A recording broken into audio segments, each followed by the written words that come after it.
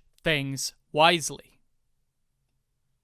A very special thank you to all my patrons. If you do not want to be associated with this video, I'm sorry. But if you do want to be associated with this video and other videos like it, you can go to patreon.com/explanationpoint to find out how. You can also join this list of lovely people, hang out at our weekly game hangouts, join our monthly anime club discussions, talk about anime in our Discord server, and get your creative projects critiqued by yours truly. Thank you to today's lucky patron, Vassal Park, who has been hanging out at the $1 tier for around 6 years now. Vassal, you have been here since the beginning. Thank you for your consistent support. Here's to 6 more. To everyone else, thank you for watching, and hey, have a great rest of your day. Until next time, this has been Explanation Point, signing out.